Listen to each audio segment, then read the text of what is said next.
Hello guys, how's it going? My name is Dal, and patch 10.2 is right around the corner, kicking off even more endgame content with the launch of Season 3. From a brand new raid to a new set of Mythic Plus dungeons and a whole new season of PvP changes. And so far, this channel has been able to cover just about every single major feature, from the brand new zone of Emerald Dream to even more character customizations and a whole extensive list of class and talent tree changes. But besides major content additions, Season 3 also brings with it a pretty big gearing overhaul, which results in players acquiring some of their best gear, like the newest tier sets, far easier, with much needed bad luck protection, especially for those of you that don't really plan to raid in the patch 10.2.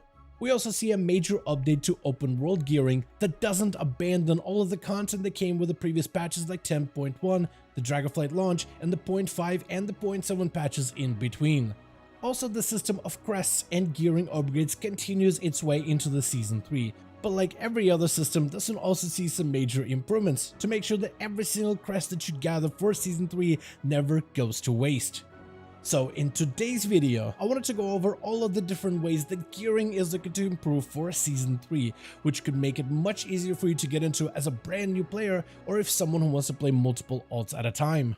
But right before we get into this patch 10.2 gearing highlight, most of you guys watching these update videos are still not subscribed. However, the more of you remind, the more of you do, so let's keep it going. Subscribe to the channel and ring the bell if you're watching these videos anyway, especially if you want to get more regular content regarding Dragonflight 10.2 or any of the future updates going forward.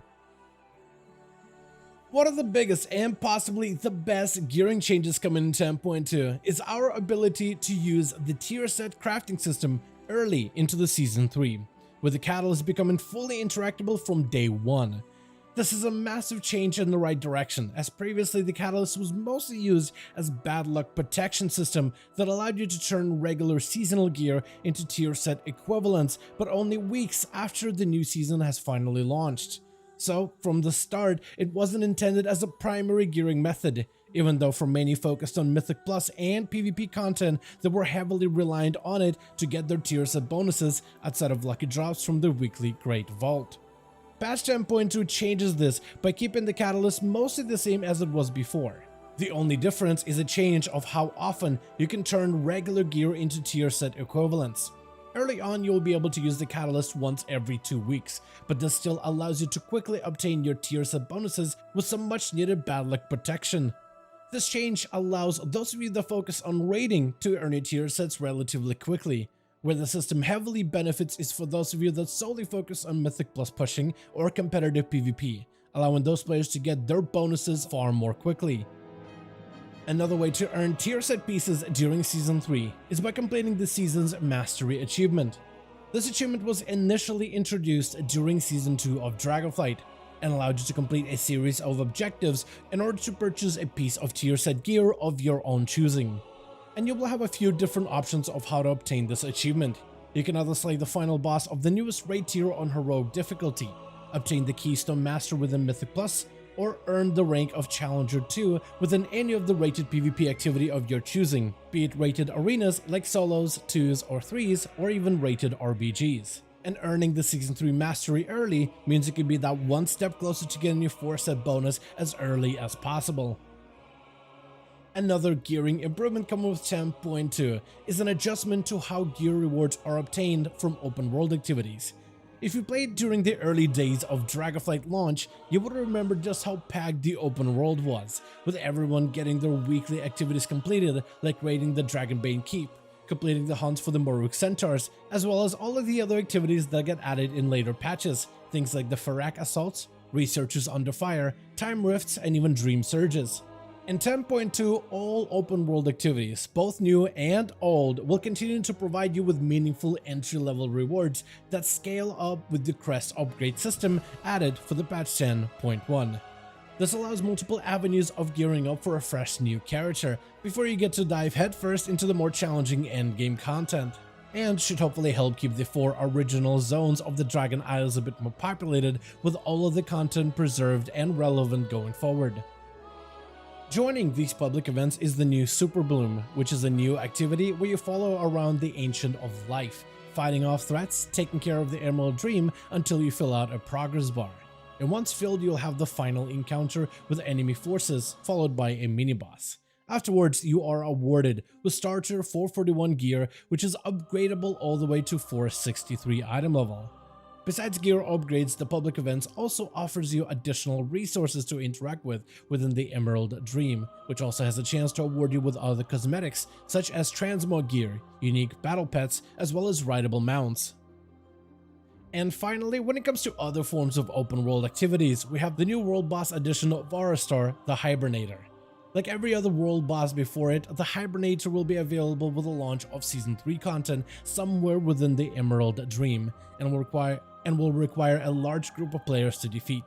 Defeating the boss can award you gear of 454 item level, which is on the champion track, allowing these items to be upgraded as high as 476. All of these items also qualify as Season 3 endgame gear, which can then be used at the Revival Catalyst, with helms, chest, legs, gloves, and shoulder slots eligible to be converted into tier set bonuses. The system of gear upgrades and crests continues exactly as it was from Season 2 into the Season 3, though with a lot less items for you to manage, as crests are now converted into a currency for you to spend rather than a reagent that takes up a slot within your bags. Crests can also be traded up into higher quality versions once you reach certain item level watermarks. For instance, once every single piece of your gear that your character wears reaches the item level of 476, you reach a new watermark that allows you to now convert your worm crests into aspect crests. Trading up your crest will require a hefty sum of lower quality currency with a ratio of 6:1. But if you are at item level of 476, you no longer need worm crests to upgrade any of the gear to that level. Instead, you only require flight stones, which leaves your worm crest kind of useless. But the system allows you to retain some sort of that value by allowing you to transform useless crests into something of higher quality. Then there's other benefits like being able to get even the smallest of value from content that is below your current skill level. Like if, let's say, you were helping a friend gear up through lower level dungeons, for instance. They get gear upgrades and you get crests, and eventually those crests can become something of higher quality, while also giving players that don't necessarily tackle the harder content an opportunity to obtain more competitive items over time. To further help players gain even better items, both the hero track and the mythic track of endgame gear have had the ranks extended a bit. This helps close some of the gap between the very best and the next best gear, where a fully upgraded mythic piece will still reign supreme, but it will only have a 6 item level difference between the two maximum upgraded pieces. This change allows players to spend more time to invest heavily into their own available items, and through that investment, they shorten that gap between their gear and the top end. This does mean that it will require even more resources for you to fully optimize your hero tracked gear, but it does work partially as bad luck protection for when you just can't get lucky and get your best in slot with the highest item levels available, while giving more casual players a chance to further upgrade their items and feel a bit more prepared if they ever choose to try to get into some of the more difficult endgame content. Next, let's talk about PvP. First of all PvP activities within Season 3 will award you flight stones and even crests. You'll be able to earn flight stones from every single PvP activity, whereas crests will be awarded from the rated PvP activities. And upgrading honor gear will now utilize flight stones as well as crests and will no longer utilize honor. Upgrading PvP gear will only impact its PvE item level, as PvP gear scales within PvP content, which makes it the best gearing option when it comes to interacting with other players within a competitive environment. Honor gear and Conquest gear will still scale to the maximum levels allowed within PvP, and upranking pieces does not change the scaling factor, but it does increase that item's quality in open world activities, raids, as well as in dungeons. This change also allows you to do PvP to earn crests and flight stones, which adds more activities for you to interact with besides just raids and dungeons. Also, patch 10.2 introduces a new way where your main can help gear your ults directly within PvP, with a new honor token which is transferable between characters on your account. This is incredibly useful if you have a geared main for PvP but want to give another class a go, and the early starts within PvP without the necessary gear that scales within PvP content can be quite rough. But there's a good chance that your main is sitting on some honor that they're currently not using. Being able to transfer that to an alt character to gear him out that much quicker is a massive quality of life improvement for PvP. and also gives you more opportunities to spend honor outside of just gearing out a character. And for now, that's going to be the full list of gearing changes and improvements coming with the patch 10.2 for Season 3.